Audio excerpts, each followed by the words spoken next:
Бүгдээрээ сайн байцгаана уу? Номын аялал суугтаа тавтай морилно. Энэ удаад The Vino Effect буюу ялагчийн нөлөө гэх номыг тайлбарлах гэж байна. Энэхүү номын зохиолч Ян Робертсон нь Шотландын мэдрэлийн судлаач, клиникийн сэтгэл зүйч, сэтгэл судлалын профессор юм.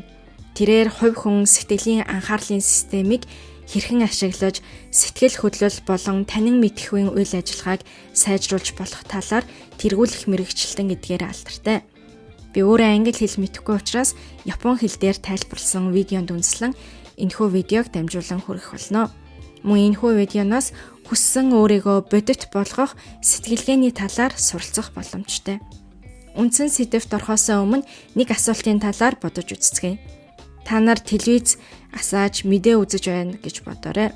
Тэр үед дэлхийд дахинд аль хэдийн амжилтанд хүрч нэр алдар хүлээсэн алдартнууд дахин ямар нэг зүйлдер амжилт олж байгааг харж байна. Тэр мөчөд танд энэ хүн яагаад ийм олон удаа амжилт гаргаж чадаж байна вэ гэж бодоход хүргэж магадгүй юм. Мөн тэдэнд мөнгө байгаа учраас, тэд нар шилдэг хүмүүс учраас, эсвэл тэд бол амжилттай яваа хүмүүс учраас гэх мэтээр амжилтынхаа шалтгааныг өөрийнхөөрөө бодох байх. Ямар ч шалтгаан байлаа тэднийг амжилттай ялагчид гэж хэлж болно. Тиймээс олсон амжилтаа үргэлжлүүлэх гэдэг нь хамгийн чухал юм. Одоо нэгэн туршилтын талаар ярив. Хоёр хулгай нь бэлдэж хооронд нь өрсөлдүүлсэн байна. Хоол хүнс болон үр оромжоо булаалдах өрсөлдөөн байсан юм. Тэгээд эхний хулгайнд биеийн сулруулдаг юм үгч, хоёр дахь хулгай нь өрсөлдөөнд ялах нь тодорхой болгох нөхцөлийг бүрдүүлж өгсөн. Мэдээж хоёр дахь хулгай нь ялсан. Гэхдээ туршилтын хамгийн чухал хэсэг нь дараагийн хэсэг байв. Эхний хулгайнд биеийг солируулах юм өгөөгүй ч хоёр дахь хулгайнтай дахин өрсөлдөхөд хоёр дахь хулгай нь ялсан байна. Энэ үзэгдэл нь амьтдын ертөнцид төдийгүй хүн төрөлхтний ертөнцид ч ялагч нь үргэлж ялдаг, ялагдагч нь үргэлж ялагддаг гэдгийг харуулж байна. Учир нь амжилтыг давтвал ялах магадлал нэмэгддэг, ялагчийн нөлөө гэх үзэгдэл үйлчлдэг байна. Энэ номыг товчхон дүгнэхэд амжилтад хүрсэн хүний тестостероны түвшин нэмэгдэж, өөртөө итгэх итгэл сайжирч, танин мэдхийн чадвар нэмэгдэж, дараагийн өрсөлдөөнд ч амжилт гаргадаг гэсэн томьёог ойлгуулж өгдөг. Өөрөөр хэлбэл, ялах нь бидний чадварыг нэмэгдүүлдэг гэсэн үг. Нөгөө талаас эсрэг үйлчлэл нь ялагдлыг дагуулж болохыг харуулдаг. Үргэлж ялагдал хүлээдэг хүн өөртөө итгэх итгэлээ алдаж, өөрийгөө үзен ядах нөхцөл байдалд ордог. Үүний үр дүнд ялагдах магадлал улам нэмэгддэг. Энэ бол ялагдлын эргүүлэг юм а. За тэгвэл одоо дэлхийд амжилтанд хүрч буй хүмүүсийн амжилтын дууддаг нөхцөлийг бүрдүүлж өгдөг 5 аргыг тайлбарлаж өгье. Нэгд нь өдөр бүр амжилт олох. Хоёрд нь хичээл зүтгэл анхаарал хандуулах. Гуравд нь энгийн амжилтыг давтах. Дөрөвд нь хүлээлтийг бууруулах. Тавд нь боддоор төсөөлөх юм. За тэгвэл эхний хэсэг болох өдөр бүр амжилт олох талаар бодож үзцгээе. Ялах гэдэг нь субъектив ойлголт бөгөөд зөвхөн өрсөлдөөнд ялахыг хэлээгүй юм. Өөрийгөө ялагч гэж бодсон зүйлсийг ч бас тооцож болно. Яаж ийм байх вэ? Жишээлбэл спортын тэмцээнд өрсөлдөгчөө ялсан, сургууль дээр бусад сурагчаас дээгүүр дүн авсан, ажил дээр хамт олноосоо илүү үр дан гаргасан гэх мэт илт давуу ялтууд байдаг. Гэхдээ үүгээр зогсохгүй өмнөх өөрийгөө ялж чадсан, өнөөдөр бусдад тусалж чадсан, өнөөдрийн дадлыг үргэлжлүүлж чадсан гэх мэт жижигхэн гэж бодогдох ялалтууд ч амжилтын эргүүлгийг бий болгодог. Өөрөөр хэлбэл өөрийнхөө тогтоосон зорилгоо биелүүлж өөрийгөө ялах нь хангалттай юм. Тэгээд өдөр бүр амжилт олох тухайд гэвэл өдөр болгон өдрийн тэмдэглэл хөтөлж тухайн өдөр ялалт гэж бодогдсон зүйлсээсээ 3-ыг бичээрэй. Талархмаар байсан зүйлийг ч бичиж болно.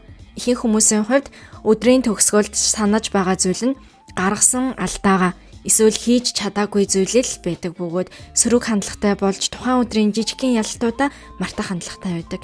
Иймд өдрийн төгсгөлд өнөөдөр хийж чадсан, өөрийгөө ялж чадсан зүйлсээ санах нь сэтгэл зүгээ амжилтанд хүрэхийн тулд зайлшгүй хэрэгтэй. Гэхдээ ялалтаа санахад анхаарах шаардлагатай зүйлсийг мөн зааж өгдөг. Энэ нь хоёр дахь сэдэв болох хичээл зүтгэлд анхаарлаа хандуулах юм.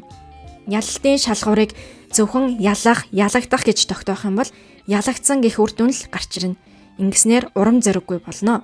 Жишээлбэл турах гэж байгаа хүн 1 сарын дотор 5 кг хасах зорилго тавьсан гэж үзье. Гэвч 5 кг хасах үр дүнг өөрөө хянах боломжгүй.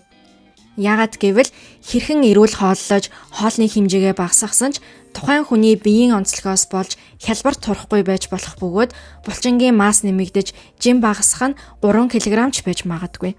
Хэрв хичээл зүтгэлд анхаардаггүй бол өөрийнхөө ялалт байгуулсан зүйлсэд баярлаж хүлээн авах боломж байсан ч зөвхөн үр дүнгэл анхаарч өөрийгөө ялагдсан гэж дүгнэн урам зориггүй болж зорилгоо орхих магадлалтай. Энэ бол маш харамсалтай зүйл юм. Тиймээс нэг сарын турш хэр удаан дадлаа хадгалж чадсан бэ?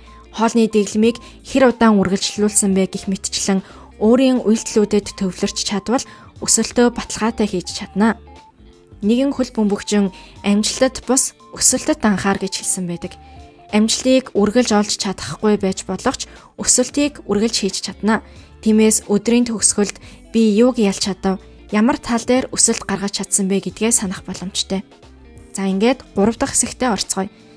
Энэ хэсэгт орохоос өмнө эхлээд дараах графикийг үзнэ. Энэ график нь Европ дахь төрөлтийг харуулж байна. Үүнийг харахад 1 сараас 12 сар хүртэл төрөлтийн тоо ойролцоо байдаг нь ойлгомжтой. Гэвч дараагийн гайхамшиг графикийг бас үзнэ. Энэ графикт Европын мэрэгжлийн хөл бөмбөгчдийн төрсөн саруудыг судалж үзэхэд 1 сард төрсөн хүмүүсийн тоо их, харин 12 сард төрсөн хүмүүсийн тоо хамгийн бага байна гэсэн үр дүн гарсан. Энгийн тооцоогоор 4 дахин их ялгаа байна. Үүний шалтгаан нь энгийн юм. Европт сургуулийн ангийн хуваарлалт 1 сараас 12 сар хүртэл хийгддэг. 1 сард төрсэн хүүхэд болон 12 сард төрсэн хүүхэд нэг ангид сурч байхад биеийн хөгжил болон тархины хөгжлийн ялгаа маш их байдаг нь тодорхой. Ийм ялгаа бүхий хүүхдүүд хөл бөмбөг зэрэг спортын тэмцээнд өрсөлдөхөд 1 сард төрсэн хүүхдүүд амжилттай тоглох боломж ихтэй. Харин 12 сард төрсэн хүүхдүүд хөгжлийн шатандаа явж байгаа учраас тийм сайн тоглох боломжгүй байдаг байна. Энэ ялгаанаас үүдэн хүүхдүүдийн дунд 1 сард төрсэн хүүхдүүд ялалт байгуулах магадлал ихтэй байдаг байна. Мэдээж бие бэлдэр болон хөгжлөөс үл хамааран авиаслаг гайхалтай амжилт гаргадаг хүмүүс ч бий. Энэ жишээг дурдах болсон шалтгаан нь эхний шатанд ялалт амсах гэсэн санаа юм. Эрт үе шат, нас, хугацаа зэрэг нь чухал байж болно. Аль болох эрт үедээ ялалтын амтыг мэдрэх туршлага хөнөмтлөх нь чухал. Үүний тулд чухал зүйл бол 3 дахь сэдвэд дурдсан энгийн амжилтыг давтах юм. Хэрв та өөрийгөө ялагдаж байна гэж мэдэрдэг бол энгийн ялалтуудыг хуримтлуулахгүй байгаа байж магадгүй. Амжилттай болсон гэж үзэгдэж байгаа хүмүүс эхнээсээ л амжилтанд хүрдэг юм биш. Тэд бүгд бага ялалтаас эхэлдэг байна. Одоогийн байдлаар YouTube дээр хамгийн их 330 сая гаруй дагагчтай MrBeast нь видеонуудаа их хэмжээний мөнгө зарцуулдагч тэрээр эхэндээ Minecraft тоглоомын дамжуулалт хийж эхэлсэн юм. Эхнээсээ том ялалт амсах шаардлагагүй. Эрт босож чадсан, ор дээрээ хураач чадсан, гүйхийг зуршил болгож чадсан гэх мэт энгийн ялалтууд эхэндээ хангалттай. Ийм жижиг ялалтууд хожим том амжилтад хүргэдэг. Гэтэ энд анхаарах ёстой зүйл байгаа. 4-р хэсэгт байгаачлан хүлээлтийг багасгах юм. Бага ялалтаас эхлэн гэж хэлсэн ч зарим хүмүүсийн хувьд энэ нь хэцүү байдаг. Учир нь ялалтын хүлээлт нь маш өндөр байдаг учраас үүний улмаас жинхэнэ ялалт амсаж байсан ч ялагдсан мэдрэмж төрж жижиг ялалтыг анзаардаггүй байна. Үүний үр дүнд эхний жижиг ялалт байхгүй бол дараагийн том ялалтанд хүрэх боломжгүй болдог. Харин эсвэргээрээ хүлээлтийг бууруулж жижиг ялалтуудтай баярлаж чадвал аз жаргалын даавар болох допамин ялгарч урам зориг нэмэгдэнэ. Үүний үр дүнд хүчлэх шаардлагагүйгээр үргэлжлүүлэн хийх сэтгэлийн тэнхээ бүрддэг. Ийхүү оюун ухааныг хянаж чадвал ялалтын эргэлтийг бий болгож чадна. За одоо сүүлийн хэсэг болох боддоор төсөөлөх талаар бодож үзцгээе. Боддоор төсөөлөх гэдэг нь харах, дүрслэх утгатай бөгөөд мэдээллийг харагдах байдлаар илэрхийлэхийг хэлнэ. Өөрөөр хэлбэл хүн нүдэрээ шууд харж чадахгүй үзэгдэл, үйл явц, харилцааг өөрийн оюун ухаанд дүрслэн харагдах байдалд оруулахыг хэлдэг. Өөрөөр хэлбэл бодит юм шиг төсөөлөх юм. Энэ нь огтхонч боломжгүй зүйл биш бөгөөд зүгээр л техник юм а. Мөн олон амжилттай хүмүүсийн хийдэг дадал зуршил юм. Нэг эрэгтэйн туршлагыг хуваалцъя. Леон гэдэг эрэгтэй 20 настайдаа Австралид амьдарч байсан бөгөөд визний хугацаа дууссан тул Австралиас явах шаардлагатай болсон. Гэвч тэрээр Австралид олон найз нөхөд, хайртай найз охинтой ч болсон байсан. Тэрээр заавал буцаж ирнэ гэж хэлсэн боловч Австралид буцаж очих цорын ганц арга нь аялын виз авах байсан юм. Мөнгө олж дахин буцаж очихоос өөр арга байгаагүй. Леон нутагтаа буцаж ирээд бизнес эхлүүлсэн ч эхнээс нь ихэлсэн мөн тусламж авах танил хүнч байгаагүй байна. Мөнгөч байгаагүй хамгийн хэцүү үе байсан гэж хэлдэг. Гэвч энэ үед санаандгүйгээр уншсан боддоор төсөөлөх талаар уншсан ном нь түүний амьдралыг ихээхэн өөрчилжээ.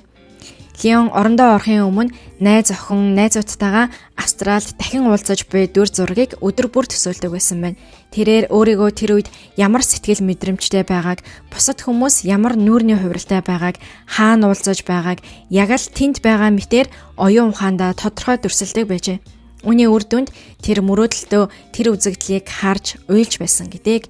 Леон тэр зүуднээсээ сэрэхэд нүүр нь үнэхээр нулимстай байсан байна. Түүнээс хойш бүх зүйл хоромхон зур өөрчлөгдөжээ. Бизнес нь амжилттай болж, хангалттай хөрөнгөтэй болж, Австралид найзуудтайгаа дахин уулзаж чадсан. Леон боддоор төсөөлөх аргаар мөрөөдлөө бодит болгож чадсан. Тэгвэл боддоор төсөөлөх нь ямар байдаг вэ? Энэ нь маш энгийн юм. Нүдэн аниж эсвэл нэг цэгийг ширтэн хүсэж буй байдал мөрөөдлөө тод томруунаар төсөөлөх. Яг л боддоор үзэж байгаа мэт оюун санаанд тэр дүр зургийг гаргана. Тухайн газар хаана байна, хинтээ ярилцаж байна, юу харж байна, ямар үнэртэж байна гэх мэт аль болох тод дүрслэхийг хичээгээрэй. Хамгийн чухал зүйл бол тухайн үеийн мэдрэмж юм. Таны зорилго биелэх үед ямар мэдрэмж төрөх вэ? Үнийг бодох хэрэгтэй. Зөвхөн дүр зураг төдийгүй мэдрэмжийг ч төсөөлөх нь илүү хурдан бодит болоход тусална. Ийм үед оюун ухаанд юу болдог вэ гэвэл тархитах RAS гэдэг систем ажилладаг. RAS-ийн үүрэг нь шүлт үртэй адил бөгөөд сонирхолтой анхаарал татсан мэдээллийг автоматар оруулж авах чадвартай. Үүний үр дүнд өөрийн хүсэж буй байдлыг бодит болгоход шаардлагатай үйлдэл болон мэдээллийг автоматар цуглуулж эхэлдэг. Үндэ бидний тарих бодол болон бодит амьдралд болсон зүйлсийг ялгаж чаддаггүй байна. Тиймээс төсөөлсөн зүйлсээ туршлага болгон авч үзэж болно. Бодитоор төсөөлөх аргаар анхны алхам хийхэд хялбар болно. Ингэснээр жижиг ялалтыг хүртэж тэр ялалтуудын хуримтлалаар өөртөө ихтгэлтэй болж ялагдлыг авчирна. Эдгээр нь ялалтын нөлөө гэх номын агуулга байлаа. Хэрв та эдгээрээс нэгийг ч болов хэрэгжүүлвэл таны амьдрал аажмаар өөрчлөгдөж эхэлнэ. Тэр хуримтлал нь томоохон амжилтыг авчрах болно. Тэгвэл энэ хүртэл видеог маань үзсэн та бүхэнд маш их баярлалаа. Дараагийнхаа бичлэгээр уулзалтлаа. Түр баяртай.